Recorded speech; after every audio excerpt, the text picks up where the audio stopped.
World Pro Racing, where sim racing becomes real.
Senna was a god. No one could even dream to follow him. I'm from a very humble background. The role of women at that time were really difficult. This is so dangerous. You are risking not only your life, but also my life.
World Pro Racing, where sim racing becomes real.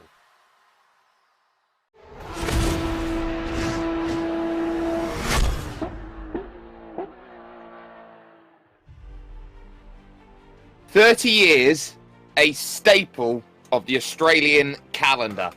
This is a track which fills all of the boundaries, fills all of the norms of what Australian racing is all about. It's got tight and technical sections, places to go make overtakes, some truly unforgettable memories, and for well over 30 years, the place to be when action's gone on. Of course, this track is a little reduced from a Formula behemoth which span its way throughout a long Brabham Straight for abilities to attack, but you'd say that this version, the V8 supercar layout, is one which, quite honestly, can challenge any vehicle and any driver to the very best of its abilities. 14 turns as we race around the King Rodney Park. This is the Adelaide Street Circuit, unfortunately removed from 2021's circle of racing, but for 2021, this year, it's going to be with us with World Pro Racing, your third round of your Alpine GT4 Championship, brought to you on YouTube, Facebook Live, and on Twitch, as well as motorsport.tv, as well as words, you completely flubbed everything right now, as well as, of course, TVM Sports and ESTVD Sports Television Network. I'm Jake Sperry, joined alongside here with Alex Goldschmidt. Alex, of course, not a seamless start for me, but it's going to be seamless for these drivers here today. They know that they're going to be pushed up right to the very limit of the action we've got moving forward. It's a street circuit, the only one on the calendar. That means margins are that much finer. Yeah, and if you find the wall, especially going through turn 8, you could, as the Aussies would say, come a bit of a cropper, mate. But to be honest with you, it's the home of the Clipsal 500. Still steeped in Australian racing to this very day. It's going to be tight, it's going to be technical, there's going to be limited opportunities for overtaking, and it is about how you get on in qualifying tonight, Jake. That is what's going to be the key factor that contributes to whoever wins round 3 of the season.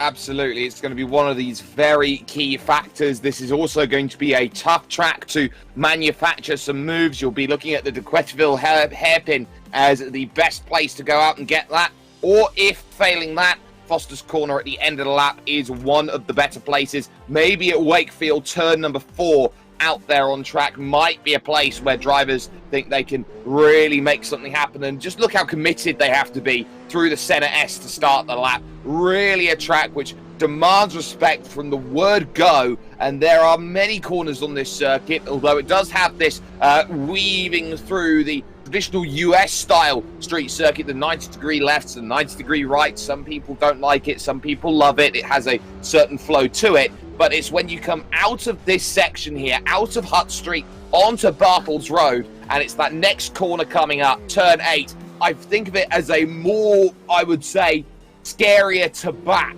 you would say, at the likes of Monaco. This is a really committed corner. One wrong move inside or outside, that's it. It's day done, Alex. It is indeed. I mean, you take too much curve. If you accidentally glance the wall going through turn 8, that will actually pinball ricochet you onto the other side, and you'll have one very full-on and one very damaged Alpine A110 GT4. Track temperatures, though, will probably mean that the drivers might have to keep their eye on degradation here, Jake. 29 degrees track temperature, only 14 degrees ambient air, but at the moment, Alessio Spinelli is currently leading the timesheets on a 1 minute 24.375, 3/10 ahead of Alex Trahorn. Bit chilly then today here for Australian standards. Of course, they are moving over into winter over there, so no surprises. But through in towards the final corners, we do need to talk at this stage into practice about weight penalties and, of course, the ballast system that is in the racing that we've got here today. Of course, every driver who picks up a good run and gets a podium finish gets themselves 9, 6 and 3 kilograms of ballast, depending on where they finish. And it's not a ballast that goes away after you fail to finish on the podium. It stays with you for the entirety of the season. It's that pinning back that you're seeing time and again as we continue forward. Vance Lagarde currently 3rd position at the moment here in practice at this stage. But what you'd say here maybe, Alex, is that drivers like Spinelli and Trahorn are going to be ones who'll be struggling a little bit more now we get into the mid towards the end part of the season, as they'll be fighting more and more with drivers around them due to that penalty of ballast. Yep, Alessio Spinelli comes in with 15 kilos of ballast. Alex Trahorn, who's just under 7/10 of a second adrift in this free practice session. And there is the number 15. He's got 12 kilos. Pedro Cruz Gomez, who finished in 2nd position at the opening round at Kyalami and had a dismal race to forget last time out at Portimao. He's got 6 kilos. And Alex Goncalves, who rounds out the top 3 overall in the standings and is currently at the moment 9th on the road, 2.2 seconds off of Spinelli's howitzer of a time, with a 1 minute 23.992. As there's that's one place that you definitely do not want to have a moment, and that looked to be possibly Casey Lagarde, I think, judging by the pink fluorescent wing mirrors on that Alpine. Yeah, not ideal at all. There, turn 4, Wakefield corner. That's right at the start of the very tight and technical section as you go from Wakefield to East Terrace. And of course, you got Flinders Street, where that very famous moment happened between the likes of Michael Schumacher and co. as they went through Damon Hill. Of course, who can forget 99 C4? That's a big hit there, and that is just an emphasis of what happens if you get it wrong. Over there at turn number 8, it is a committed corner. You've got all the load going through the car as you go through that section, and at some point the car will need to unload. If it unloads into a barrier, so be it. You are going up and you are going over through that section, even in GT4s. Yeah, the good thing about this circuit here at Adelaide, Jake, I mean, we're seeing it from Alessio Spinelli, who is literally saying to the rest of the field, look guys, you've got served. I mean, I'm nearly 7/10 quicker on a lap here in free practice, and he's got 15 kilos of ballast. The first part of it, going through the centre chicane, you've really got to measure that and nigh on straight line it, but not exceed track limits, because straight away you could be at the behest of the system software here on the R Factor 2 platform. Now into the left-hander that goes into Flinders Street before another a double 90 right through Hutt Street before Bartels, and you can just see how tight and committed Spinelli is going through each of those respective corners. And down Bartels Road here, going in towards turn 8, you can really pick up a good amount of momentum, but you don't want to pick up too much, because that could really cause problems when you carry the speed through going through turn 8. Now down the Brabham Straight before the De Ketterville hairpin, and you've really got to be precise all the way down to first gear, nigh on right hand down there as we ride on board with Spinelli. But he's kept it rather clean and consistent. Not too sure if this is going to better his previous lap time, his best lap time of a 123.992, but it looks rather slick. And as they say, if it looks like it's slow, the driver's going fast. Well, he is half a second down on time at this moment on this lap, and crossing that is a 24.8. So unfortunately, it may have looked slow, maybe because it was actually slow by Spinelli standards, which is also the other caveat to that. Sometimes it's slow because it is at this moment on track. But you now start to figure out elements of this circuit. What makes this circuit difficult to go out there and drive? Yes, it's got very committed corners, but one thing that isn't really talked about here at Adelaide is the curbs around this place. Now, everything here in the Victoria Park, which is from about turn, I would say, 11 over towards turn 2, that's there as a fixture all year round. Anything else is more nailed in as you go on through certain corners. You don't naturally have these curbs because they're public roads as they go through. It's really evident as they head out of Hutt Street onto Bartels Road. You'll see it next. Here's one of them. You go over that curb on the right-hand side, and it's very, very easy to unsettle the car over what is not the smallest of curbs in the world. No, that's probably one of the highest curbs that I think I've ever seen in motorsport, and obviously with the way that you see all the road markings here at Adelaide, even seeing the signs saying for right, you need to get into this lane for turning right, whereas you're actually going the opposite direction around the circuit here at Adelaide. Silver Pinmets now jumps up into P5, just under a second off of Spinelli, as literally going flying over those curves, and Pinmets hits the barriers after setting a personal best. Yeah, no real worries about that. There's João Carapo looking to improve on 8th position here in practice at this moment in time, on the brakes down towards that De Quetterville hairpin, and is deciding that he wants to go to the next roundabout there in terms of his run through Adelaide and get himself moving on forward back to the pit. And really, this is a very unique circuit in terms of its geography and its layout. Adelaide itself, a very unique city. It's got an inner sanctum, you would say, which is surrounded by a lot of parkland, the city centre, and this is part of that parkland which surrounds it very much in a square or a circle, you would put at this moment in time. We are in the more southeasterly part then of Adelaide as we push on forward in comparison to the centre of the city. But you look at this place, and really I don't think there is any circuit like it out there, Alex, which you can really go out there and say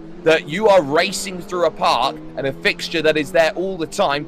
Yes, you can maybe argue Battersea, but outside of that, where are you actually racing at a permanent fixture, which absolutely everything just stays in place and looks like it's not missed a beat? Yeah, I think I completely agree with that sentiment there, Jake, because Adelaide, it is a true treasure, not just in Australian motorsport, but it has its global ties within Formula One, obviously, as you mentioned earlier, with that iconic moment between Michael Schumacher and Damon Hill back in '94. But yeah, I mean, it's a true test of any driver, and to be honest with you, they'll all the adrenaline will be spiking through the roof, and the sweat glands will be working in overdrive, not just after free practice, but after the qualifying session, and also a 30-minute sprint race. And the most important thing is to not get things wrong, as Darrell Russell gets a bit tail happy there, going through Wakefield Corner, I believe, and the back end trying to step out again. So these mid-engined rear-wheel drive cars can be a little bit of a handful if you push them to the limits of not just adhesion, but also of the track limits surrounding you, which just so happens to be a few concrete walls. It certainly does, and that's what makes things very difficult. There is Silver Piamet moving up then into 4th position now here in practice. First start of the season for Piamet out there, and will be looking to try and make a good account then for himself as he makes that charge on through. Vaya Gonzalez moving up then to P5 in practice for the time being. Of course, practice, you don't get any points for the effort you put in, but you're sort of just setting down, okay, I'm getting into the groove, I'm understanding how this circuit works, and if I need to, maybe I can push the boundaries a bit and see just how fast I can really go out there over the efforts that we have moving forward right now. But you are going to start to see drivers look to try and put together all of the points available on this right now. It's 8 points the gap at the top of the championship between Spinelli and Trehorn right now. Of course, Trehorn actually scored better with his victory than Alessio Spinelli by a solitary point with 43 points at Portimao. But you would say at this stage, it's far from over here in this championship. You've got Goncalves third in the championship. Andy Birch has quietly been getting on with business. 4th position overall in the championship, 8th currently at this moment in time. But crucially, with that 4th place in the championship right now, Alex, it's a case of there is no ballast penalty on Andy Birch, so he's really getting an advantage from this. Yeah, also other drivers, Steve Johnson, also Joao Carapau, both tied 5th and 6th respectively on 41 points. Don't count them out either, because, effectively, we only have 4 drivers with ballast. The lowest placed of them is Pedro Cruelas Gomez in 8th position in the championship with 37 points. Looks to be a bit of a contretemps there between Francisco Valle Gonzalez and maybe Casey Lagarde, but I've just noticed that Casey Lagarde has actually gone P2, just 6/10 off of Spinelli, and Trehorn just under a 10th behind. Well, actually, looks like there's been a deleted lap time there for Casey Lagarde, which drops him down a little bit. Well, it looks like he's dropped off the server completely.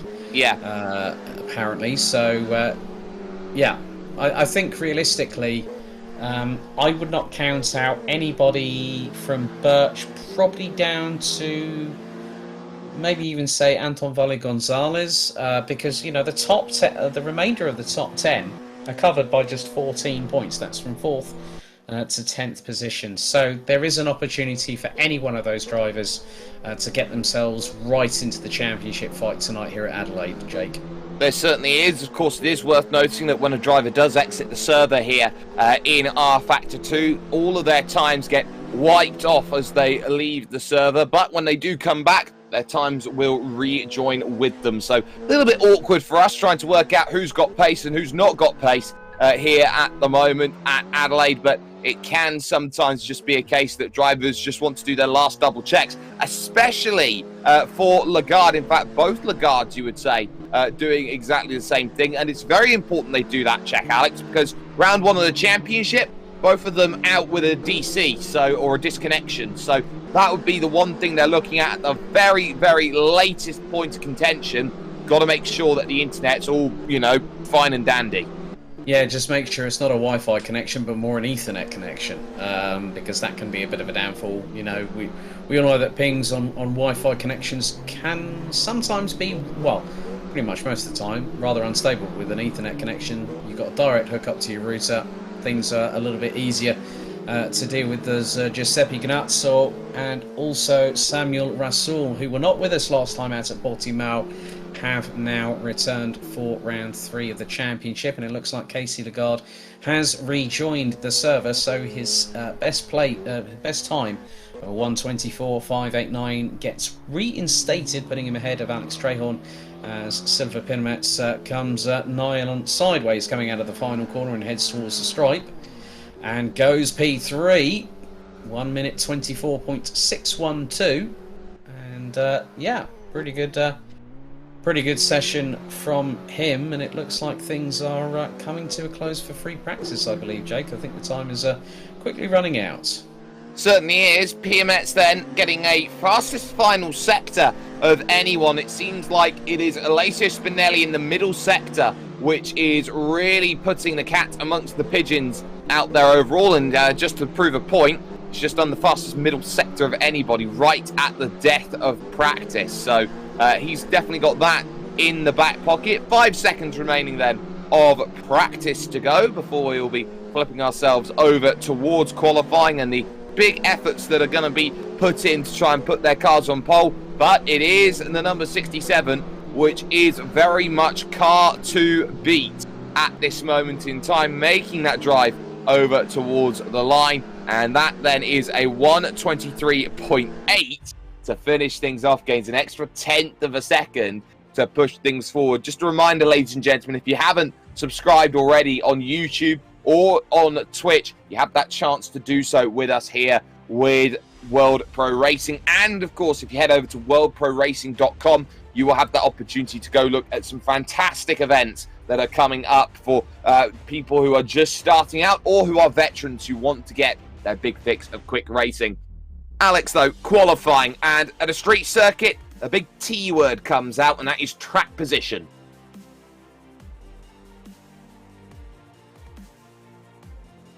I believe that we have a muted Alex. We can't hear him at this moment in time. So hopefully, just like that, we're all good.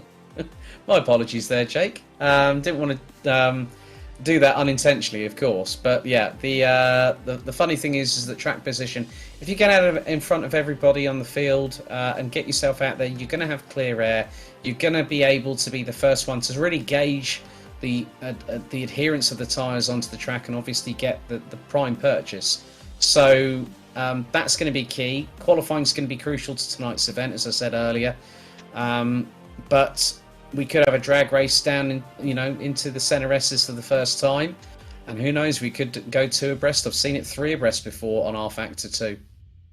It is also a very difficult place to go out in the opening laps. We talk about track position for qualifying. We also talk about it at the race because you've got a very narrow, effectively single file element. You can go too wide as you go through the centre S, but really, if you are going to be going through that section of track, Alex, you'd probably argue you want to be within the first 4 cars, really, to give yourself the best chance of survival and, crucially, not check yourself up as you go through.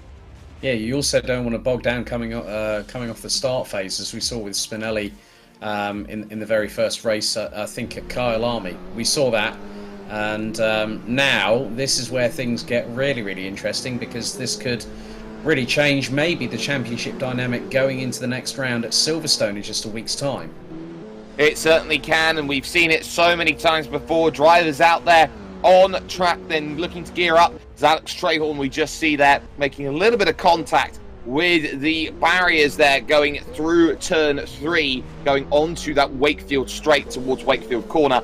And now you're starting to see here drivers really push out there at that level. But again, this is a short championship that we see, really, Alex. This is a 5-round championship. We're already halfway through, technically, at round 3 here of this championship. And what does that mean compared to everything else as they go out there and look for those times? Spinelli goes fastest in the first sector out of anyone. Well, it means that any small mistake that you make here today, it's got a big consequence which latches onto the back of your championship effort.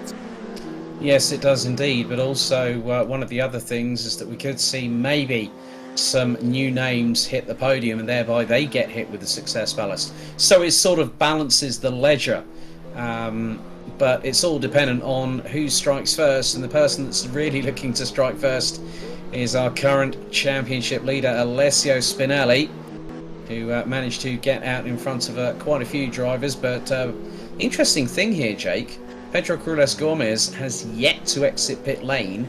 Okay, we've still got 12 minutes on the clock remaining in qualifying, as Goncalves goes provisional pole with just under 12 minutes to go, 1 minute 25.658.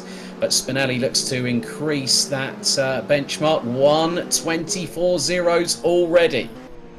Already 1.6 seconds quicker than Goncalves, so a nice lap then to put things on the board. Pierre Metz there moving up into second position, at least for the moment. Via Gonzalez jumping up. Worth noting that both Lagarde then out at this stage and not in server just yet, so they'll have work to do to get themselves in and ready for that. But Jörn Dix here making a charge for that final corner. Very easy to lock up and oversteer on the exit there. As you can see, the brake discs were glowing red hot going on through. And that's a great time by Jörn, moving up into P2 with the fastest final sector of anyone. Yeah, up by 3/10. That's pretty impressive. Now, we obviously saw a really good fight back from the number 14 last time out, and he was battling away at points with Steve Johnson. So we could see what's happening. But again, look at Spinelli. He's up by a cumulative time of nearly 3.5 tenths of a second. I think we're going to be rather close to maybe a 1:23.5 if the way that Spinelli's manhandling that Alpine. He's literally on fire. He's just doing exactly what he needs to do, and no one seems to have an answer for him. Goncalves moves up to second, 0.6 of a second down, but to the line. Take a look at this. It is a 23.551 What a wonderful lap there as he went on through. Carapo then into 5th on a 25.1, as at the moment it's Spinelli, Goncalves, Dix, Piamet and Carapo at this stage. Stephen Johnson now looking for a good time. He's up in both his first and second sectors. Does struggle a little bit on the last sector. It's a 26.5 coming to the line, all things considered. Trehorn puts a 24.4 down on the board. 8 or nearly 9/10 of a second down at the moment. This is Spinelli's playground, it seems, at this moment in time. It does indeed, and that's an absolutely blistering lap. And that's even with 15 kilos of ballast. He seems to have really gotten a handle on this Alpine, you know, halfway through the championship, leading by a mere, 7 points coming into this round ahead of Alex Trehorn, and Trehorn seems to be his nearest rival. But drivers are starting to improve as well. I mean, Darren Russell's just set a personal best in Sector 1. He goes down the back straightaway, and it's just dependent on how much more Spinelli has got in that car, because we've got somebody on the side. Someone's done a Scott McLaughlin there, unfortunately, and that was coming out of turn 8. Whoops. Yeah, big whoops. I believe it was Johnson potentially who was the one who got caught out, and that's another place you don't want to get it wrong. Going out into the parklands once again at turn 11. That is a very difficult point to track because it does narrow up with the barriers, and Russell will take the Atlantic Motorsports machine down there into the pits. Natso moving up then into 12th with an improvement on time. The Valle Gonzalez brothers 9th and 10th at this moment in time in the qualifying that we've got right now. Very confusing. They've got the same number at this stage, but there is Johnson getting back out there again and looking for a little bit of help. And again, he's someone who's been caught out by that very, very difficult turn number 8 out on track. We've talked about how difficult it is, how you really need to be quick and aggressive as you go through that turn number 8, but at the same time you get one little bit out of line, especially in a rear-wheeled car. It is almost impossible to save the rear end in a rear-wheeled car at such a committed corner. Yeah, I mean, especially if it snaps out to either the left or the right hand side, depending on whether you're going through a left or a right hander. The minute the back end steps out, Jake, you're quite literally a passenger, and you've just got to hold on and brace yourself, and that's even true in the sim racing world. But also, if you do have the measure of the car, you have the car underneath you, that you know that you're capable of saving said moment. It's a case of it always being a 50-50, whether you're going to be able to save it or take a trip into the barriers, especially when we've seen that a couple of times already here tonight. Yeah, definitely does seem that way. Trehorn improves in the first sector at this stage, goes through the difficult turn 8, nice and narrow there through that line, using as much as he can, and up on his time in the second sector. The green times are representative to their overall lap times out there overall, not necessarily the fastest lap out there, and if they do get a faster sector of anyone, it will flash purple down there in the bottom right hand side corner towards Foster's. Then this is turn 13, and now Foster's a 14 here on the brakes. The very, very shallow final corner that you have to go through and make sure you get a good enough drive off of the exit. That is a 24.4, just fell away in the final sector, still improved by half a tenth, but that really did fall away late.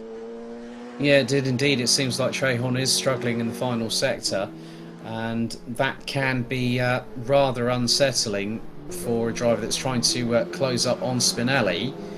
But they do say that times are for show, points are to go, and that's going to be very true this evening. That Trehorn wants... You know, I think he wants to be in striking distance of Spinelli. There's only 3 kilos of ballast differential between them, Jake. And that could make all the difference if Trehorn manages to get the car to bite into the tarmac off the start line when the lights go out and when we go green. And then, you know, Spinelli will have to react accordingly. They'll both have to get the jump on each other to try and see who's going to go into the centre chicane first out of the pair of them.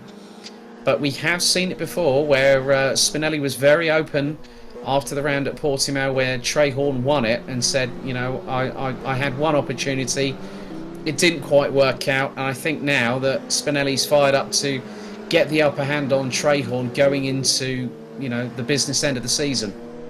Yeah, and we are in that business end as Birch moves up then into P5.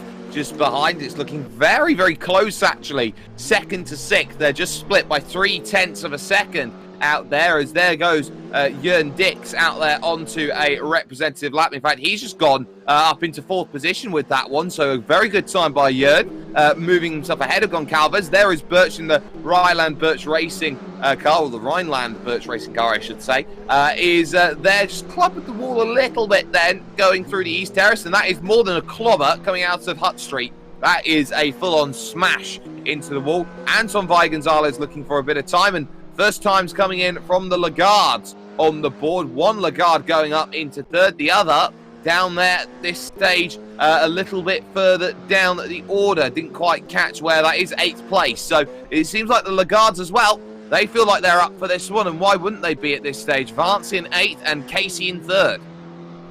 Yeah, Casey was pretty quick in free practice, ending up P2, just 0.6 off of Spinelli, so it looks like we could have another driver that might be gunning for the front row. Now, considering the fact that Casey Lagarde has no ballast at all, he's not had the best run of results this season so far at both Kyle Army and Portimao, as we've got a yellow out in Sector 3. Vance Lagarde, personal best in Sector 2, as now he makes his way through to the latter part of the circuit, now going through in towards Foster's Corner very shortly, and ends up aborting that lap. So must have felt that the latter part of it might not have been to his exacting standards, and decides to pull the Alpine into the pits. Yeah, no surprises. They're very narrow pits if anyone goes into it. Of course, there's no obligation to do that over the course of 30 minutes of racing, but it is one which has caught drivers out. Of course, famously, David Coulthard was one that got things all shooken up through that section. No improved time for Alessio Spinelli then, so he will abandon that and go back to the pits, look to gear up again. But already we're down to 3 minutes left here in qualifying. Spinelli, Trehorn, Lagarde, your top three as things stands. Down at the bottom, there is Trev Sharp. He's really struggling around this place, but he is improved on his first 2 sectors so far, and he's got to stay within about, I would say, a 10th if he wants to try and get himself there to Rasul, because he's got not much of a margin here compared to your leader Spinelli, and as such it is a 28.2. Does improve, but still needs another 1.3 second. Yeah, there's Anton Gonzalez up in Sector 1, personal best, and bumps over the curbs going down Bartels Road before heading towards the fast right-hander here at turn 8. 2 minutes and 20 seconds still to go in the session, as everyone looks to be getting their best lap times in, hopefully, as they... Oh, now that was a bit of a glance on the wall. Whoever that was behind Anton Gonzalez going through turn 8, as that was more than likely, looks to be the 21, that's of Trev Sharp. And I did see a little bit of a tail-happy moment from the Alpine not that long afterwards, but still, Gonzalez losing a lot of time in Sector 2, but can the number 79 have a bit more of an opportunity to get a better position than P12 at the moment? Crosses the stripe, stays P12. Stays P12. It was, in fact, not Sharp behind there, but more rather Russell who ran into troubles. Lagarde up in 1 and 2 sectors, and then to the line, puts a 24.5 down, all fell away in that final sector, and it seems so innocuous as you go through that final sector for just how much you need to go out there and attack it, but at the same time you can so easily lose time. It's all about flow and momentum. You've got those 2 braking zones there at what is 11 and at 14, which really do make the difference.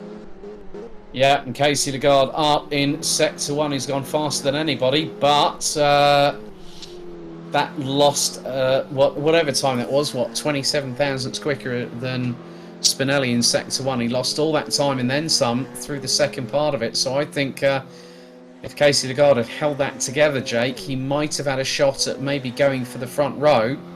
But whether he still can is anyone's guess, because he's done a personal best in Sector 2 at 27.1. which is quite a considerable amount off of Spinelli on the previous lap. But all he needs to do, no, he loses the back end. That's it. I think that lap's aborted.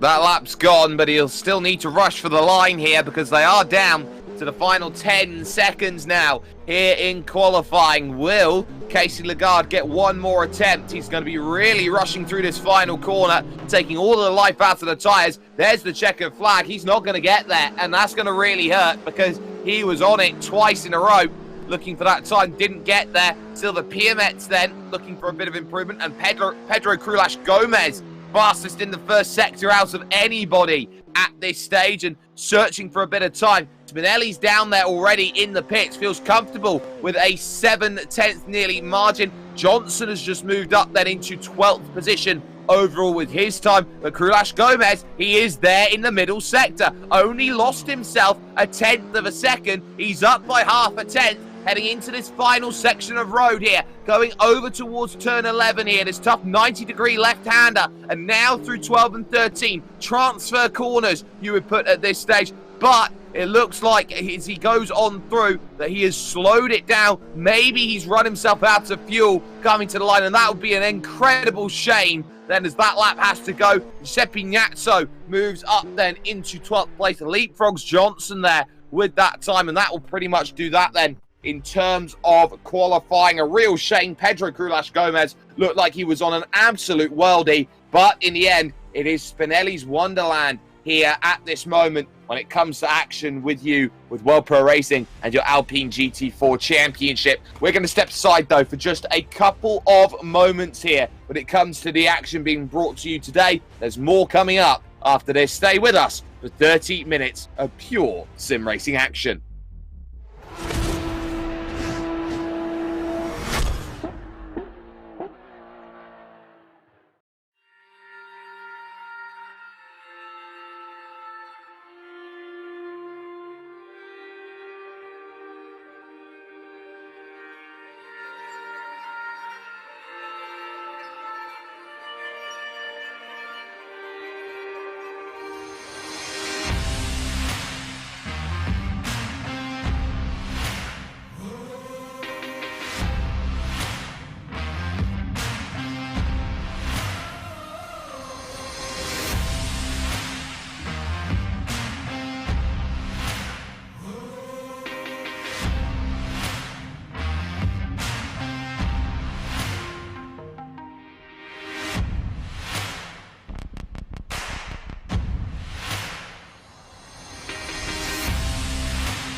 Championships have ebbs and flows, and you would argue at this moment in time we have hit one of the biggest flows from 1 week over towards the next. Alessio Spinelli with a dominant qualifying display, putting it up there by multiple tenths of a second, over half a second. It was nearly 7 tenths by the end of qualifying. Jake Sperry, of course, Alex Goldschmidt alongside me. But Alex, the key there towards the end was Pedro Crulas Gomez having an absolutely fantastic 2 laps, or 2 sectors, I would say, going through on his final attempt. But someone forgot to put enough fuel in the tank to finish the lap off. Yeah, seems like the fumes have been siphoned up, and then obviously it was no bueno for Pedro Crulas Gomez there. So unfortunate, because we could have seen Crulas Gomez a bit further towards the sharper end of the field. That's probably where he would have wanted to be, but I mean, standout performance for Casey Lagarde, getting it onto row 2 in 3rd position. So, you know, we're now seeing this ballast come into play. Spinelli has been absolutely dealing his hands like no tomorrow on the blackjack table today, even with 15 kilos of success ballast. If he takes another victory, that's going to put him on 24 going into Silverstone. And Silverstone is a circuit that bites and bites hard with its fast-flowing complexes and long straightaways, and that could put him at a disadvantage. But it's a case of seeing what he can make the best of it tonight here at Adelaide. And the best of it is found right here with us. If you haven't had the chance already, you can like, share and subscribe for more amazing content brought to you by the team here at World Pro Racing. They gear off for their 1 pace lap.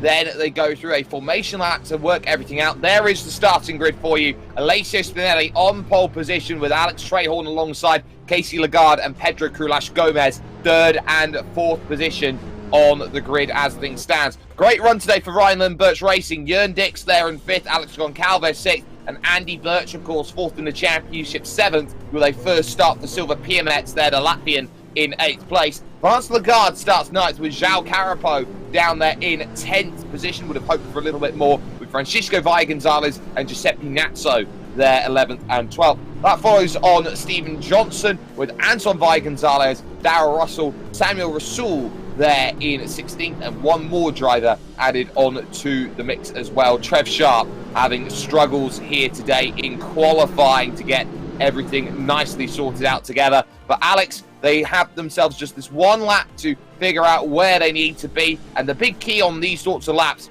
is to make sure you get temperature in the tyres and temperature in the brakes. Yeah, that's ultimately crucial, because you want to make sure that your car is fighting fit and ready to go racing. And especially you want to make sure that when you get to that part of the starting grid that you're going to be starting from, to be positioned correctly in that box, and also making sure that when you know, the sirens go off and we get the countdown for the green flag to be waved at the back of the field to signify the start of racing, it is about nailing the start, making sure that the revs and the clutch biting points are at exactly the right specification that you need to get the perfect and explosive launch to get your way to the centre chicane first before everybody else.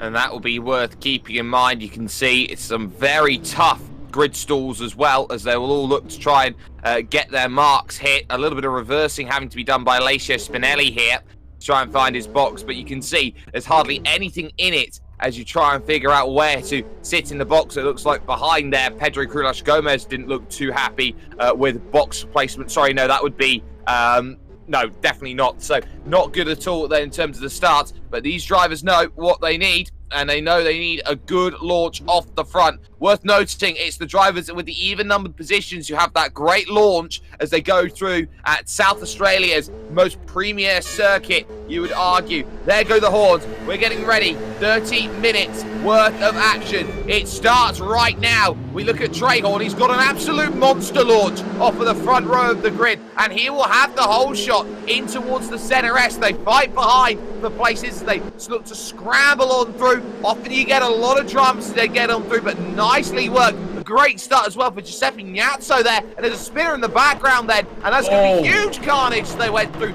3, maybe 4 drivers getting caught up in that. In fact, almost everyone in the back of the field got caught up.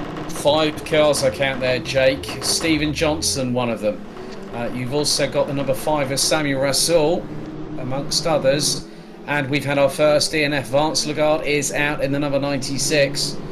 Oh, that was absolute carnage. That was very much reminiscent of a Repco Supercars opening lap here at the home of the Clipsal 500. You've got Silver Pyramids in that. You've also got Darrell Russell, I believe, down at the bottom of the field. But yeah, biggest casualty with down to 16 runners and riders. But that was a huge incident. I think it looks like Steve Johnson actually got turned around and then everyone just went barreling through and they had nowhere else to go.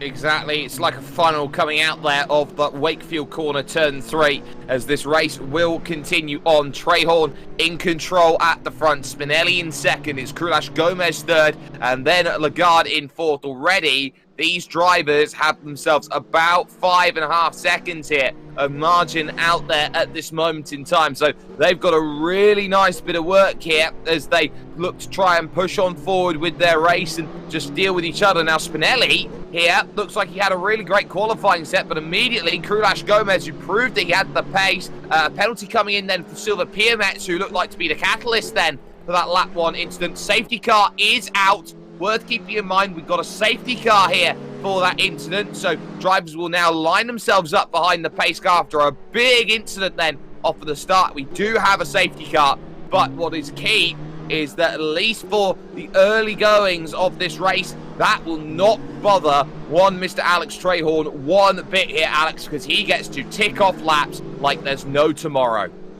And also, one more prominent factor there, apart from ticking off the laps, Jake, will be the fact that they'll be able to conserve fuel.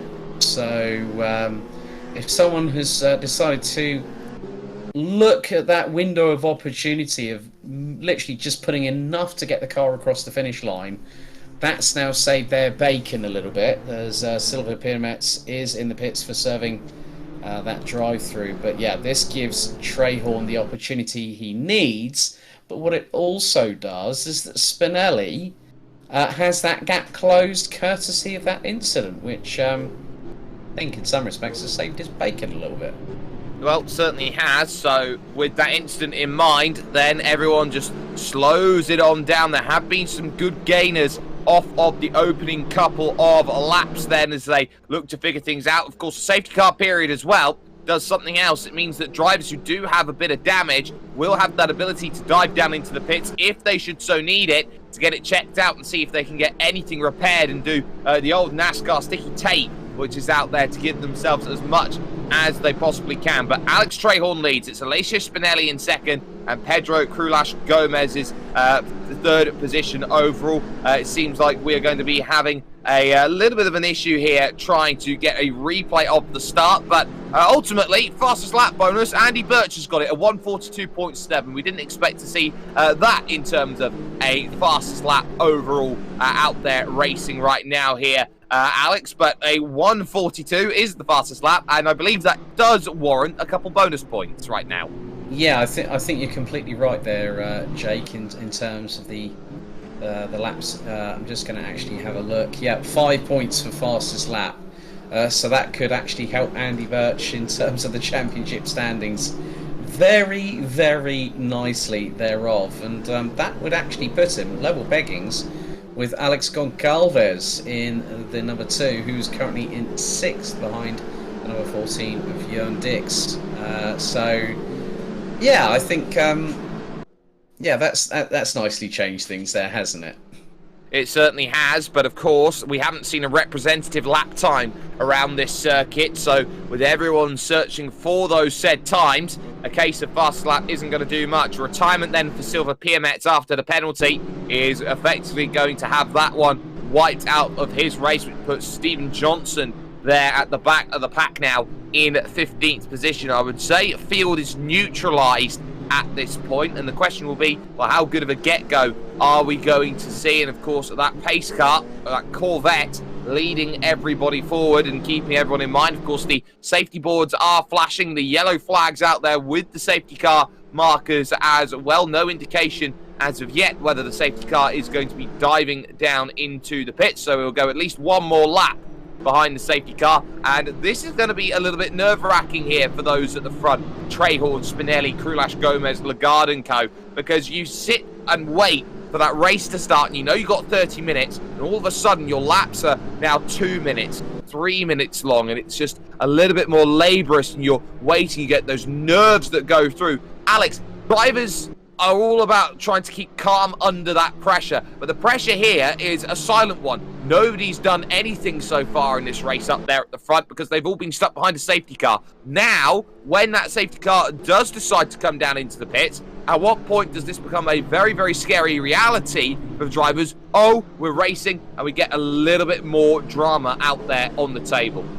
I think the first person that's going to feel the heat under the collar is going to be Alex Trehorn, because he'll be the one that will be the benchmark, but he will effectively become the de facto safety car before they go racing once again. So the minute he's got to time it right, he's got to wait and just see if he catches Spinelli napping. We know what Spinelli's like, and you see the distance between the pair of them. It's less than a car length at the moment, and then there's a little bit of distance back to Pedro Cruz Gomez in third place. We have had another DNF, unfortunately, as Silva Pirmets, after serving that pit stop, and I've just been informed that it was Vance Lagarde that actually caused the incident. So he not only caused the incident, he managed to cause himself a DNF on the spot, and yeah, that's a real shame, because that would have been terminal damage for the Alpine. But yeah, Trehorn's the one that's got to really keep calm, got to keep cool,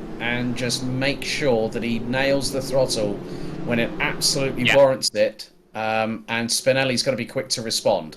It looks like now's the key. Pace car being given a lot of a gap. They'll dive down in, and Trehorn here looking to be aggressive almost immediately here. Pace car dives down into the lane. Trehorn very aggressive through that final corner. 22 minutes and under 30 seconds remaining in this race. We are back to green flag running here at the Adelaide Street Circuit as they make their way through. A good getaway there by Alex Trehorn, was sensing the issues out there. Top three were really switched on. It was Lagarde who really was not going on through, and there's Giuseppe Gnazzo in all sorts of troubles there with João Carapo just by trying to go through, and that is Alessio Spinelli, championship leader in the wall, and he's caught, I believe, Dix in that as well. Oh my goodness, and he's got to wait. Oh, there's Rasul coming in as well, and he's literally nigh on slightly T-boned, so Spinelli's championship. Oh, he's lost the left front wheel. That means he's going to be out of the race. No points. No points for retirement, so Spinelli completely out of this race. No front wheel. Goodbye to that one then as they go through. There is where Jörn Dix is. He's now in 11th position overall, so a massive shake-up for the championship as they will head to Silverstone 1 week from now. So there's some side-by-side. Trev Sharp getting it all wrong. Someone else behind there just glancing against the wall there. I think that was Russell. They're going through turn 8 as they go into the Quetterville hairpin. And just like that, there goes Dix. I mean, a huge slide then they're going through. And thank you very much. Stephen Johnson is going to pick up both of those. Yeah, I mean, two glances from two respective cars. That would have been Sharp and Johnson that both actually tagged the wall as Alex Trehorn starts extending a lead over Pedro Cruz Gomez. Steve Johnson keeping Jörn Dix at bay as they go. And the back end of the number 14 goes a bit tail happy to the left-hand side, but they're both side by side going into the centre chicane. And Steve Johnson might have to run, or they tangle all sideways. Oh my goodness. Carnage aplenty here at Adelaide. It's all gone wrong, and Darrell Russell's had a bit of an off-track excursion, and here comes Samuel Russell to pick up the pieces.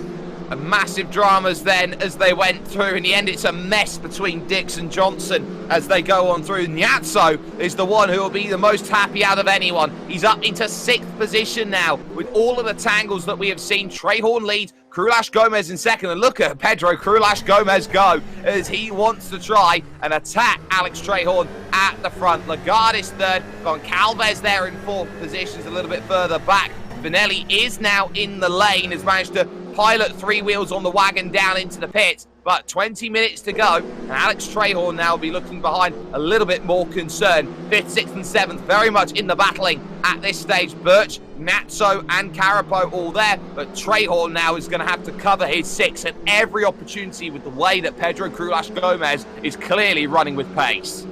Shout out to Casey Lagarde, keeping it nice and planted in 3rd position. 3.5 seconds off of this battle as they go hurtling their way. I mean, Crulash Gomez was getting some serious air coming through the centre chicane. Just absolutely launching the Alpine. I think Alex Trahorn knows that this is his opportunity to really extend that championship lead. And that car from Alessio Spinelli looking rather stationary, as you said. 3 wheels on that wagon, and that wagon is not going anywhere. And that looks to be, more than likely, going to be our 3rd DNF out of 17 competitors, as Steve Johnson and Trev Sharp going toe-to-toe, side by side. And this is heading towards the double right-hander here at Hutt Street before going on to Bartels Road. Giuseppe Ganazzo and Joao Carapau battling on their way down into turn 8, and right in front, Joao Carapau slots in neatly in front of Giuseppe Ganazzo going into turn 8. I mean, that was absolutely brilliantly done by Carapau there. It certainly was. You needed coordination through that section, and coordination, he got a good lift from Natso. He wasn't going to fight it there, but now look at this next pack that goes through. Really feisty behind Samuel Rasul. Right now as Diggs searching for the inside, gets very close then, just tapping the rear a little bit then, going on forward. And then you've got Russell, then you've got Vaya Gonzalez, all trying to figure out a way forward here, with these 4 all very closely sandwiched together. And Rasul is making sure that he has the widest machine in all of Adelaide's parks right now. That's a bit aggressive down the inside. They make contact together, and look at that, 3 wide off the exit as they head towards turn 1. Diggs backs out of it a little bit, and also now losing out will be Russell as Vaya Gonzalez now sticks the nose down the inside. Yeah, this is getting rather close between this quartet as that's definitely 2 off behind. That was more than likely. Yeah, that was Russell. I think, no, Vale Gonzalez. So, yellow flags out again. Spinelli's car's been in the pits for well over 3 minutes now, and that car's not going anywhere. And I think, a little bit of a tangle for Samuel Rasul in the wall there. I did say about making sure that you're pretty precise around this circuit. And we've seen already that Pierre Metz, Vance Lagarde and Alessio Spinelli all have come a bit of a cropper this evening, and that has really played into the hands of Alex Trahorn. And to be honest with you, now that Pedro Crulash Gomez is closing in and is less than 4 tenths behind, as we've got 16 minutes and 40 still to go, Trahorn, he doesn't necessarily need to win the race, but if he keeps ahead of Crulash Gomez, he'll have earned those points well and truly. But second isn't too shabby, because that gives him the championship lead. It certainly does give him the championship lead. Either which way that you look at it right now, was Jørn Dix dropping down the order then, it seems a little bit, and getting himself back up against Russell, because look at that as they all fight. There's Rasul in 11th, there's Dix in 12th, there is Russell in 13th, all fighting it out amongst each other at this stage as they make that run on towards turn number 1 and 2, the Senna S, as they go by. It's worth keeping an eye out though. Spinelli has had a stop, a 3-minute pit stop. They probably had to change the brake disc as well, as around the outside, getting it done on the run up to Wakefield corner there. That is a great move. Rasul also then losing out on the outside there to Russell with that great overtake. Worth noting, Spinelli is still in this race, albeit 2 laps down, as again Rasul grabs the wall coming out of the East Terrace. That's the same wall that Michael Schumacher hit. But what you'd also say at this point right now, Alex, is the fact that because Spinelli's 2 laps down, he's still scoring points. Yeah, very much the case, because they'll get a couple of points for starting the race. That'll be 2 points there. And even if Spinelli finishes in P15, that's still 11 points. So 13 points could be in the bag for him. But that's still not going to deny the fact that Alex Trahorn at the particular moment in time, with the fastest lap of the race, and he's currently at the leader as it stands, as we're past the halfway point, so just under 15 minutes to go. Looking at the standings, just from this perspective, Spinelli would be on 92, and then Alex Trahorn would be on 111, going to Silverstone in just a week's time. So that's really going to change the dynamic of this. Krules Gomez will bring himself into the title fight. Casey Lagarde will rocket up the order in the standings because he's currently on the 19 points with a 17-point finish at Portimao. So Spinelli's got an opportunity. We've just had a drive-through penalty for the 85, I believe, which is Steve Johnson for an avoidable collision, and that was on car number 14, which would have been Jon Dix. But yeah, I mean, Trahorn's being kept rather honest by Krules Gomez, and I think this is very much a repeat of what we saw at Portimao between Spinelli and Trahorn. And Krules Gomez is just going to bide his time and wait to strike whilst the iron's hot. Yeah, and now you see that patience coming in from Pedro Krules Gomez. This is a case of just sitting down, being patient, waiting for the chance to come to him, more rather than going out and being aggressive. You've still got 13 minutes. You don't have to be the aggressor out there. It was lap 6 where we had that incident between Johnson and, of course, the 14 machine of Jon Dix. That was the one down into the Senna S where the penalty gets applied. But you can see on board with Pedro Krules Gomez, he's got a wonderful run onto Hutt Street, and now is exiting through turn 7 and on this back straight. He's going to be right underneath, but I'm not sure he's going to have that run through 8. He's got to step right underneath, or you might as well just go to the inside right now, just trying to get in the mirrors, use those scare tactics there. Everyone has it. Rule 101, your handbook, your easy guide to racing and making an overtake. You get in the mirrors, you make yourself large. Trahorn covering the line on the inside into the De Quetterville hairpin, but just like this, Alex Trahorn is firmly in a defensive scrap once again here with World Pro Racing. Yeah, he's definitely soaking up the pressure as Alex Trahorn. He's not giving an opportunity to Pedro Krules Gomez, so if an opportunity doesn't present itself, sometimes you have to make that opportunity visible when the person in front least expects it. And as you said, Jake, Pedro Krules Gomez is filling the rear view mirrors of Alex Trahorn. I mean, look how he just launches it over the curbs again. And I'll be completely honest there, with the way that Krules Gomez was literally making that Alpine go skywards, he's got to watch himself on track cuts, as we've got a yellow out in Sector 3, but Andy Birch coming under fire from Charles Carapau. Yeah, that'll be Trev Sharp in a bit of trouble then, as the front two find themselves moving forward, and it's a lot of trouble, it seems, for Trev Sharp. We're going to be unable to catch that one, I do believe. But Trahorn here is still finding himself with every element of opportunity here to just look behind again. Pedro Krules Gomez, looking in the mirrors as they head into 8. He's clipped the inside and he's clipped the wall on the exit as well. I think he's got away with one as he goes on through. I thought it was not looking very good, but ultimately it could have been so much worse as they went on forward there. So that will drop Krules Gomez back a little bit, and Trahorn will be looking behind in the mirror. It looks like Johnson now really dropping the time as well, as there is Rasul, and that is going to be Via Gonzalez in front, and that is Johnson exiting stage right out of the race then. There is Birch in 5th position, still in that fight, of course, with Carapau and Ganazzo, and this is a really interesting battle right now.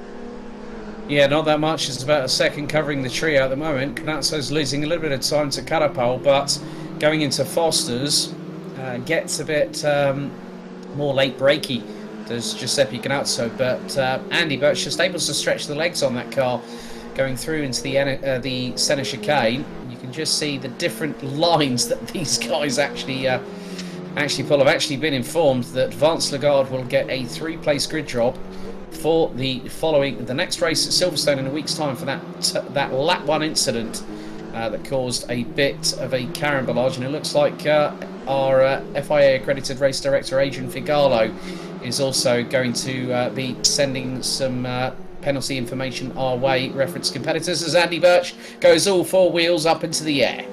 He does, and Samuel Rasul dropping 2 places out to the final corner, and Carapau has got the move done. as they make that run. The number 12 will get a drive-through penalty with 10 minutes to go, so Russell will be now handed a drive-through penalty as Carapazzo's done well. Ganazzo now diving late on the brakes down the inside. He's got to slow it up, though, at the Quetterville hairpin, and the brakes were glowing as he got it nicely stopped. I'm pretty sure the Anthill mob couldn't stop that with all of the many legs that they'd have going through there. So some wonderful work from Giuseppe Ganazzo, who has really stood out after a good start, avoiding the incident. He's now up into 6th position, doing a wonderful, wonderful job, but has to be a big but, we'd say, at this moment in time. Still on for the race lead, and it's also closing up for 3rd place as well. Trahorn defending himself then into Wakefield Corner at turn 4, and now you start to wonder here if this is a race for 1st and 2nd and a race for 3rd and 4th. Yeah, also Steve Johnson has DNF'd as both Trahorn and Krulash Gomez go bumping their way over the curbs, as Casey Lagarde has Alex Goncalves behind him to the tune of about 8/10 of a second as they come out of Hutt Street and now go down Bartels Road. And Lagarde looks to be getting away as the 2 leaders go through turn 8 down the Brabham straightaway before the De Ketterville hairpin. And Trahorn again goes on the defensive.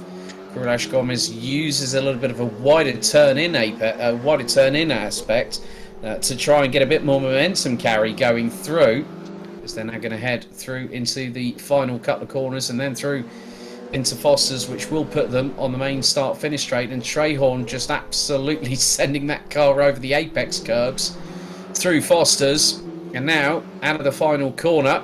If anyone might remember when Scott McLaughlin did a number on Jamie Wincutt a few years ago, when the Kiwi debuted for Jerry Rogers Motorsport in the Volvo S60, it's getting rather close through the centre S's. Krulash Gomez is not giving up, and we still have just under 8 minutes remaining on the clock. Alex Trahorn is driving in the middle of the road, and that is really going to hurt him if he can't find confidence. He's only defending the corners he needs to. You can see no defence going up East Terrace into Flinders Street, and now towards Hutt Street they come along next, and you can see Pedro Krulash Gomez is trying to really maximise this apex here to go out there and attack, and if he can get himself an overlap, this is where he's going to try and pick this up, potentially. You got Birch now back there in 6th position. He'll be looking back at that. So a yellow flag out there in Sector 2 temporarily there for somebody as they go through. Look at this, nose to tail. And that is the reason why that would have been Trev Sharp that they would have just got by there going through. And that very nearly, sorry, no, that was Alacia Spinelli that they had to get around, and that very nearly ended in tears for both of them as they went through. Some great heads-up driving there, because they were full beans going through that section of road. Yeah, going through turn 8, the one thing that you don't want is someone on that racing line, as Casey Lagarde really feeling the heat under the collar from Alex Goncalves. And still for P3, they're still battling away like a pair of petulant children battling for the last swing in the playground. But Casey Lagarde looks to have locked up a little bit going into Foster's, gets back onto the apex, back on the power coming out of the corner. And Alex Goncalves not letting him breathe, as Alex Trahorn still has soaked up all this pressure from Pedro Krulash Gomez. They've got another back marker just up ahead. Got a feeling that could be Darrell Russell very shortly that they might catch up to. So now lap traffic is getting into is another added part of this equation here. Jake, is Darrell Russell and Samuel Russell battling away over 11th.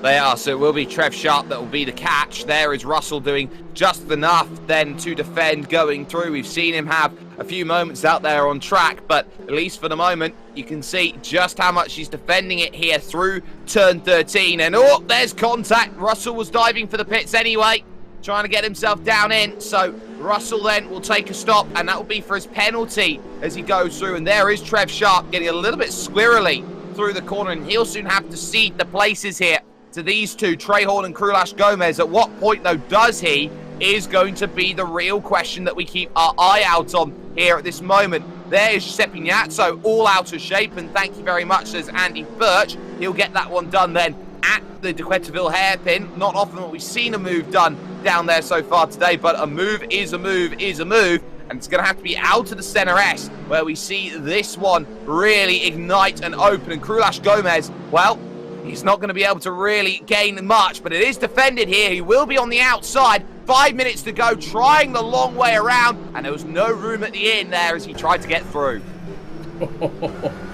Pedro Cruz Gomez, every which way but loose is where he's trying to get that car, and at the moment Alex Trahorn is not giving that window of opportunity to the number 43 at the moment as they come through out of Hutt Street and down Bartels Road once again, head towards turn 8.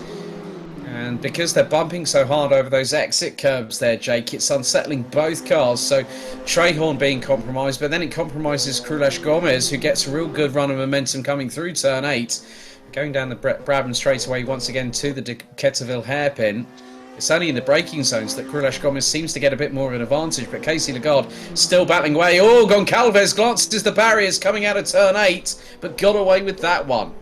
Just about. So Casey Lagarde is doing all the right things. Goncalves trying to be aggressive, knows that there's about 4 seconds back to Carapo, doesn't want to be throwing away that 4th position right now because there will still be some really strong points with that finishing position. With Johnson's retirement as well, it will put Spinelli up now to 14th, so an extra couple points in the back pocket there for Alessio as he goes through. But now you started to see the mistakes coming in on the board, and you'd say now that Goncalves here just pushing a little bit too hard out there. Again, a little think to the natural line. Trahorn's really defending this. He's really compromised himself. A little bit, you would say, of Indiana Jones and defender of the lost corner as he went on through. And you'd argue that Pedro Cruz Gomez is really just unable to find any road to capitalize on these compromising driving styles that Alex Trahorn's taking.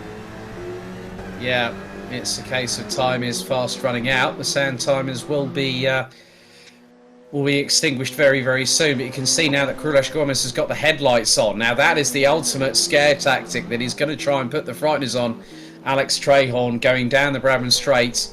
And with just under 3 minutes to go, Cruz Gomez now knows that time is fast not on his side. And Trahorn is just doing exactly what he needs to do. He might be struggling at times on the circuit as Cruz Gomez gets very, very close to the barriers there. Probably nigh on glanced it, but the way he's been fighting Trahorn, I think a little bit of desperation and a bit of frustration might be seeping in with Pedro Cruz Gomez, who wants to get that victory. Just got to maximise every element of his race. He knows Trahorn is defending hard. He knows that Alex Trahorn is liable to make a mistake if he continues to push like this. He's got 2 laps to figure it out, and this is going to be a tough, tough battle between these two. It's also not going to be over for 4th and 5th with Goncalves and Carapo as well. But again, in towards Flinders Street they head, and if you're going to be brave, you've got to really set it up. And Pedro Cruz Gomez is looking every which way to try and pick it up. You can see he's going all the way to the tyres there on that turn, and he's looking to try and open up a run, and immediately you can see it's middle of the road driving here as they go through. They want to open up as much as they can. Cruz Gomez has got to be committed through turn 8 if he wants any chance here through turn 9 down at the Quetterville hairpin. He'll think about it. Look at that. Hard defense by Trahorn to the inside, but he's going to have no run. He's gone too deep. Cruz Gomez goes to the inside. Lap and a bit to go. He's got it almost.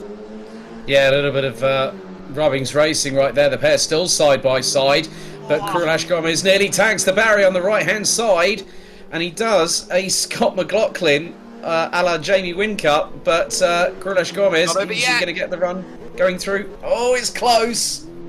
Up and under, he's gone too deep, so Trahorn's going to get back through here on the inside. 1 lap to go here at Adelaide, and Trahorn has just been the coolest driver in a room full of pistol shooters as he goes through the left and the right. Look at how Cruz Gomez attacks it. He has got reckless abandon as he goes over those curves at the centre S and on towards Wakefield. Again, Trahorn is covering the inside line. You know Cruz Gomez isn't going for it there, but he's going to open up to the outside here as they go through. That will again compromise Alex Trahorn, but Cruz Gomez not in a position to attack. And once more, you've got to do exactly what you did on that last lap. But this time, you've got to make it stick, sunshine, if you're going to get this one sorted. Alex Trahorn has done everything correctly in this race. He has defended with everything he has got in that Alpine A110, and he's got a bit of a gap. He's got himself 4 tenths and a bit of breathing room heading in towards the Quetterville hairpin. It's no mistakes from here,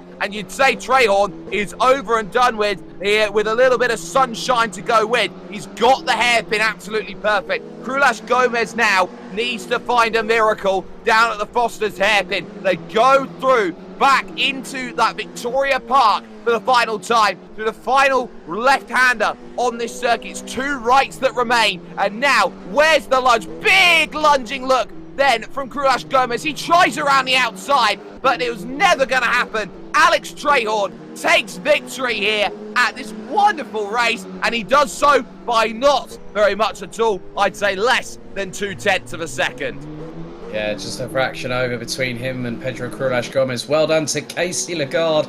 Best finish of the season and rounds out the podium. Alex Goncalves was in the hunt with the 69, trying to get on the final step of the rostrum, but Alex Goncalves in 4th. Joao Carapau and Andy Birch and Giuseppe Ganazzo ran at the top 7. And here's Anton Valle Gonzalez rounding out the top 8. Making his way through into Foster's. But yeah, that battle between Trehorn and Krulash Gomez, I mean, that was a repeat of what we saw between Trehorn and Spinelli last time out at Portimao. And once again, Alex Trehorn, a 2-time winner so far this season. Oh, he's done so very well to just keep himself nicely calm as they go through. There is your race winner, absolutely happy, and will take the championship lead to go along with that as well. And you would argue that the championship lead's the most important thing, not necessarily the race victory, but he had to earn it once again here today. Pedro Krulash Gomez, of course, how much here, Alex, will he be ruining that qualifying effort here today where he didn't have enough fuel for that final lap going forward? Yeah, I think he'll learn from that and realise that for Silverstone you've got to have a bit more fuel in your tank, because effectively we're going to go to a circuit that is well over 1.5 miles longer, because Silverstone 3.660 miles is going to be a lot longer than what we've got here at Adelaide. So the drivers are going to have to overcompensate a little bit and make sure that that fuel's in, but I'm sure that he'll dig deep, and we'll see what happens next time out in a week's time. We certainly will here, ladies and gentlemen. Of course, we got that coming up, of course, and the second round, which will be moving on forward of the GT4 Championship on Assetto Corsa Competizione here with us at World Pro Racing. That'll be coming up tomorrow, so make sure you keep your eyes out on that. But, Alex, I believe you've managed to jump in and find Casey Lagarde out there going forward, which has worked out very nicely with a third-place finish. Yes, hi Casey, congratulations, 3rd in qualifying, rounding out the podium here at Adelaide. Kept out of trouble, kept things nice and clean, but a really good battle between yourself and Alex Goncalves in the latter stages. I'm just happy that I was able to finish the race, and it's probably the furthest up I'm ever going to get in this series, but I'm just happy I was able to keep it on the black stuff and finish and keep Alex at bay. So I knew that I wasn't going to catch the front 2, so I just decided give up on that and just drive and just try to finish, and I did. Yeah, Adelaide, a very, very tricky circuit to circumnavigate, as we all very well know. But looking ahead to next week at Silverstone, a very different set of circumstances, a fast flowing, high average speed circuit. Is that one that you're looking forward to? Yeah, I am actually looking forward to Silverstone a lot, because I like the circuit quite a lot. I liked it with the USFs when we raced there with the starter round for the USFs. And it was fun then, but we're doing a slightly different layout, but it's still going to be heaps of fun. Well, Casey, finally, are there any shout-outs or any sponsors that you want to give mention for this evening? I'd like to give a shout-out to my mum for supporting me through all my racing, online and offline, and my dad for racing with me on the series, and Matrix Motorsport. Okay, Casey Lagarde, our 3rd place finisher. Jake, back over to you. Yeah, I've managed to catch up with Pedro Crulas Gomez here, finished second position. Pedro, that will be frustrating in some respects, but really positive in others. You were right up there. You had the pace all day long. Would you argue that it was the qualifying lap at the end that you didn't manage to have enough maybe in the tank for, which means it's second instead of first today? Thanks, guys. And first of all, thanks again for all of you that are working very nice on this championship, to World Pro Racing, all the staff, Justin, Adrian, on this, his director, Nathan, also everyone. I think is something starting here in RF2 in a way that I don't see other leagues are doing. So I see great future for WPR RF2 races. I am happy to be part on the beginning of it. And about the race, oh, what a race, man. For sure. I was, until the half of the race, it was 11 minutes to the end. First, it was the first sim races that I do, that we have a safety car on the track, and that was really nice to me, because I am a real race car driver for 23 years, so I'm used to that. And it was nice. We see anytime that organization admins can make it more closer to reality, this is the way that the guys are doing here. They are very congratulate about the work. So when the safe car came, I was behind. I could make a good start and jumping from P4 to P3, and I knew that would be very, very hard to can keep the pace of Alessandro Spinelli, that he was a lot faster on quali. But I knew that I have a really good setup for the race. This was the first race that I could practice a lot and make the setup for warned user tires. So I was a lot surprised when after the restart, Alessandro made that little mistake. He touched the wall, and there was a gap to go inside, and unfortunately, after I was inside, he came back too late and had that crash that I don't like to win positions on that way, but that's racing. So I went behind Alex Trehorn, and when I see that I had the fast car maybe off the track, because I could reduce the gap very, very fast, but in one track like that, and a driver that would have good skills like Alex Trehorn, when I did 2-3 laps behind him, I think, oh my God, help me to find a gap to pass this guy, because it's gonna be really, really hard on this track, you know. So I managed to keep waiting. I touched the wall like 2-3 times, had damage on my car, and I don't know why the car didn't have lost speed. It kept good until the end, besides that touch. So when I found the gap because of a little late break of him, I don't remember what turn, and we were like 3-4 turns side by side, and the next turn that we will decide the position was that last turn to the right, the hairpin, and I did a total beginner mistake to overpass the braking, and then he won the position again, and the win is very well deserved for him. So congratulations, and I'm not sorry about the term, but pissed off about my mistake, because I'm still a rookie. I still consider my driving a rookie and sim races, because I'm only 8 months I began, and on these high level races that are at maximum 4 months. So I'm learning a lot. I'm happy to be the opportunity to race with these high level drivers that are here, and that's it. My intentions here is to learn, and who knows, one time I can get on the level of them.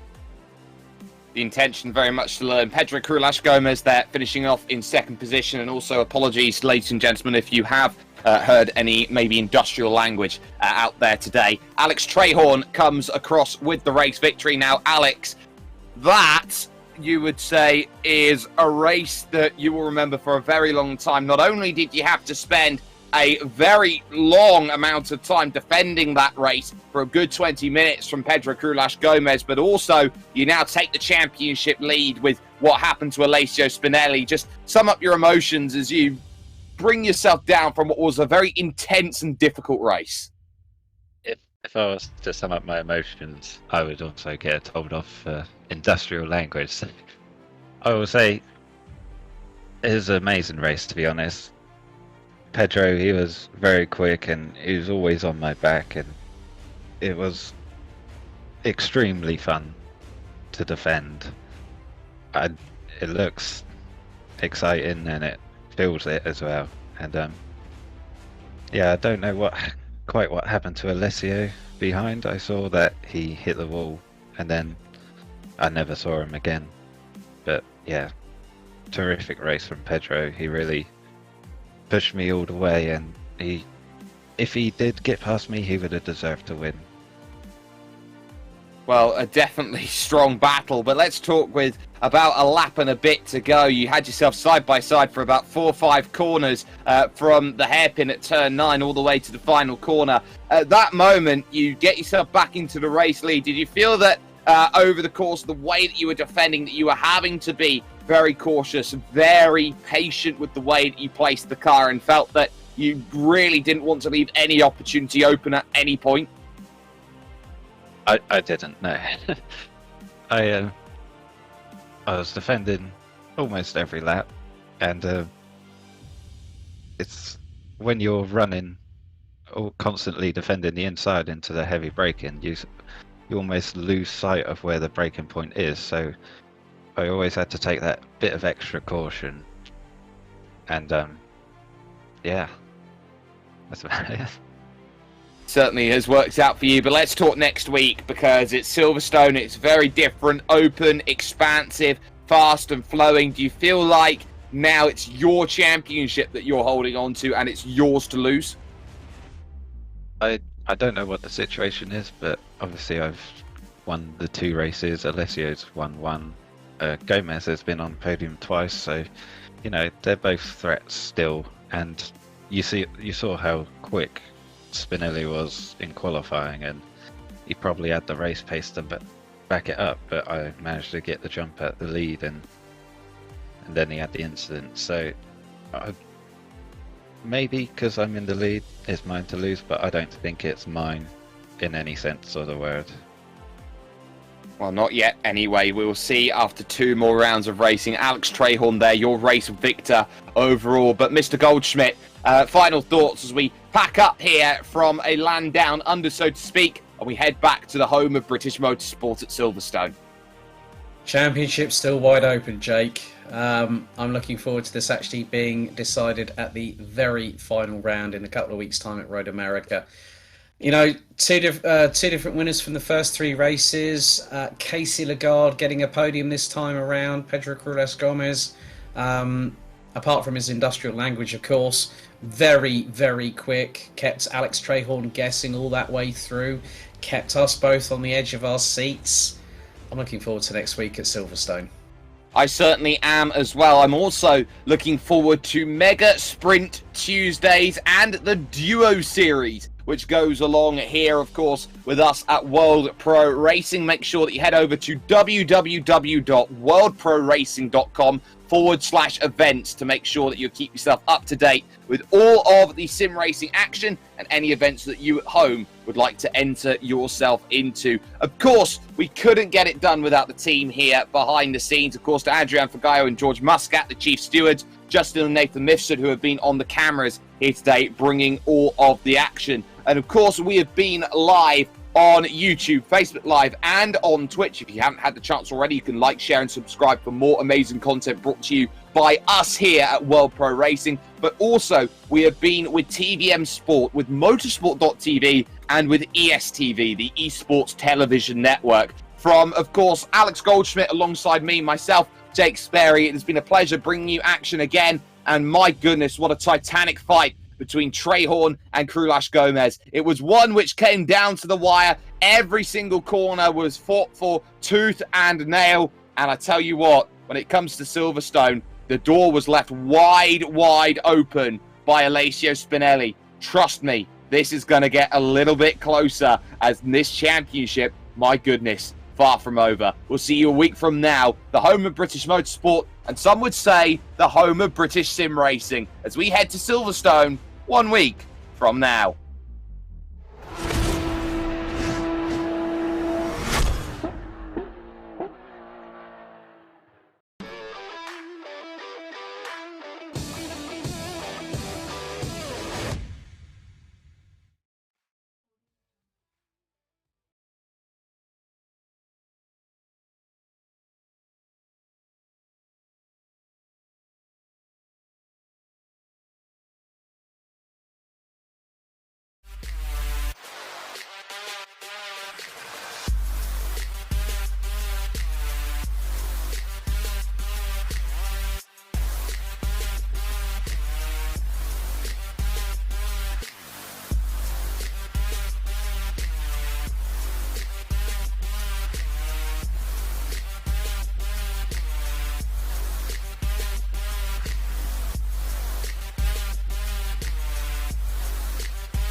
World Pro Racing, where sim racing becomes real.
Senna was a god.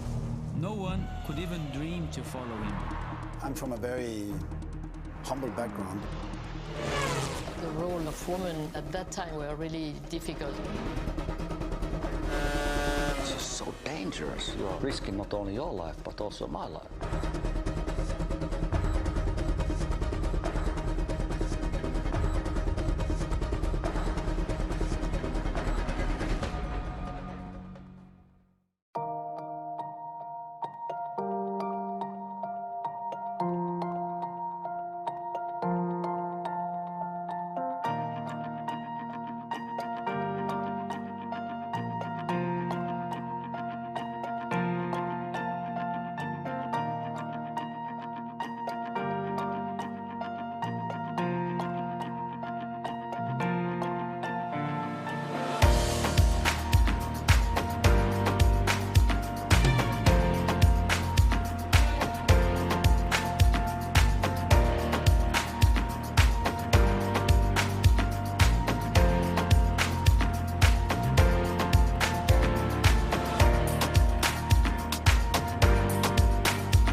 World Pro Racing, where sim racing becomes real.